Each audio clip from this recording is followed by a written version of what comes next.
اللہ کی پناہ چاہتا ہوں شیطان مردود سے۔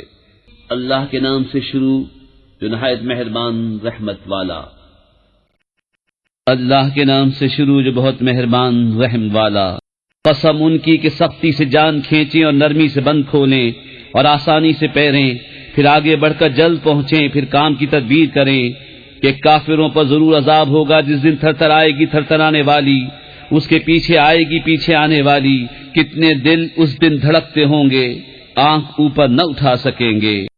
کافر کہتے ہیں کیا ہم پھر الٹے پاؤں پلٹیں گے، کیا جب گلی ہڈیاں ہو جائیں گے؟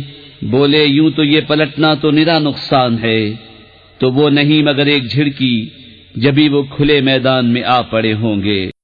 کیا تمہیں موسیٰ کی خبر آئی جب اسے اس کے رب نے پاک جنگل طوا میں ندا فرمائی کہ فرعون کے پاس جا؟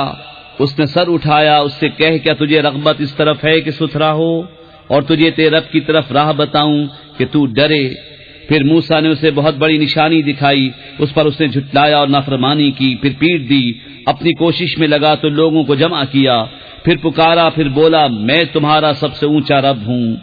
تو اللہ نے اسے دنیا اور آخرت دونوں کے عذاب میں پکڑا، بے شک اس میں سیکھ ملتا ہے اسے جو ڈرے۔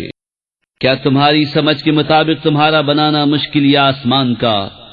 اللہ نے اسے بنایا، اس کی چھت اونچی کی، پھر اسے ٹھیک کیا، اس کی رات اندھیری کی اور اس کی روشنی چمکائی، اور اس کے بعد زمین پھیلائی، اس میں سے اس کا پانی اور چارہ نکالا اور پہاڑوں کو جمایا تمہارے اور تمہارے چوپاؤں کے فائدے کو۔ پھر جب آئے گی وہ عام مصیبت سب سے بڑی، اس دن آدمی یاد کرے گا جو کوشش کی تھی، اور جہنم ہر دیکھنے والے پر ظاہر کی جائے گی۔ تو وہ جس نے سرکشی کی اور دنیا کی زندگی کو ترجیح دی تو بے شک جہنم ہی اس کا ٹھکانہ ہے۔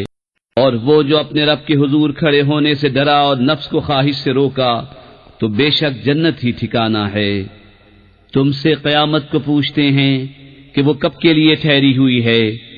تمہیں اس کے بیان سے کیا تعلق؟ تمہارے رب ہی تک اس کی انتہا ہے، تم تو فقط اسے ڈرانے والے ہو جو اس سے ڈرے۔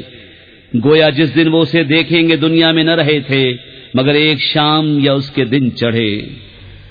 کے عمل قرآن پہ جنت کی راہوں پہ چلتا رہوں۔